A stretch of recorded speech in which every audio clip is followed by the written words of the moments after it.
sounded fun. Right, a scientist, a techie, an engineer, an artist and a mathematician walk into a pub. Except it's not a pub, it's an oil rig. Prior to the start of the Unboxed. National statistics, and just a quick word on the market. And that's mainly people in the over 50 age group, although it's what With a couple of weeks ago so far.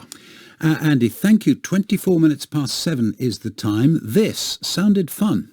Right, a scientist, a techie, an engineer, an artist and a mathematician walk into a pub. Except it's not a pub, it's an oil rig bristling with gardens in Weston-super-Mare. Unboxed, a celebration of all our creativity happening across the UK in 2022. Well, I say it sounded fun. Apparently quite a lot of people didn't think that. Unboxed, £120 million of public money spent on the festival to celebrate British creativity. 10 free-to-attend projects. Who, though, actually went? Was there a benefit to the taxpayers who paid for it? Well, MPs on the Digital and Media Select Committee of the Commons are on the warpath, describing it as an irresponsible use of public money. Julian Knight chairs that committee and is on the line. Good morning, Mr. Knight. Good morning, Justin. What went wrong?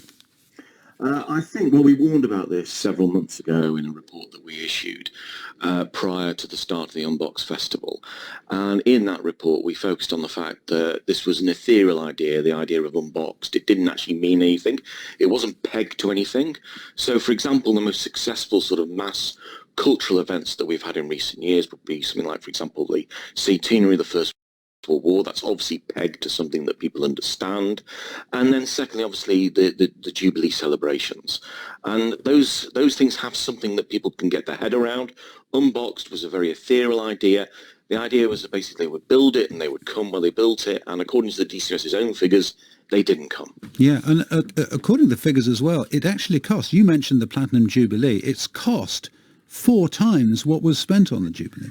Yeah, and the Jubilee also raised money privately. I worked out just some back of the fag packet. I think that's probably an old phrase, isn't it now? Back of the envelope. I'm not sure you can even say it anymore, but you have. Yeah, there is 238,000 visitors. That's the DCMS's own figures that were reported to Public's Home. There is some dispute from the organisers over that, but they weren't collating any other figures. And that works out at £500 per visitor. You could fly each individual visitor to Vienna, give them a front row seat at the their opera house, and then fly them back again for that cost.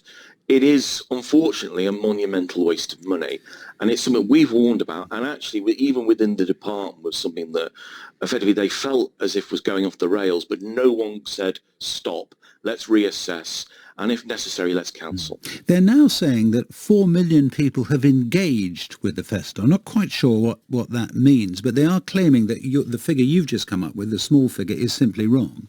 Well, it's their own figure, for a start off, the DCMS's own figure, according to Politics Home. But they claim they wanted 66 million engagements. But Justin, what's the listenership of your programme? Is it a couple of million? Goodness, no, it's something like 7 million. There you go. Yeah. So now, if we count their idea of engagement, they've now gone from 4 million to 11 million, because 7 million more people have just listened and heard about Unboxed. That is sort of the idea that they're coming out with, that means engagement. I'm afraid that we do need the National Audit Office. The National Audit Office here has taken a quite extraordinary stance. It's responded to my letter and has launched an investigation in really quick time, and they've said they will report within the next few months, which, considering the work they have on, is pretty extraordinary. And I think part of that is just this sort of seemingly no idea of what actually is success and no idea of what this actually meant. And I think that has alerted them enough to launch this urgent investigation. Was it also politicised? People calling it the Festival of Brexit and all the rest of it. Did that damage it? Undoubtedly, probably within the artistic community in particular, there were several people who said that perhaps you shouldn't politicise anything in this respect. It was a soundbite, probably a poorly chosen one, but I don't actually see the purpose of Unboxed itself. Now, I love some of the installations. Sea Monster, the one that you talked about, actually looks fantastic if you go and see it. The only problem is it was delivered 2 months too late and after the holiday season, which meant there was no good to local tourism, for instance. So I think that the many installations may look really good, but they don't actually mean anything as a whole, and people couldn't really get their head around exactly what Unboxed was. Julian Knight, Chair of the Digital Culture, Media and Sports Committee, Select Committee in the House of Commons. Thank you very much. Well,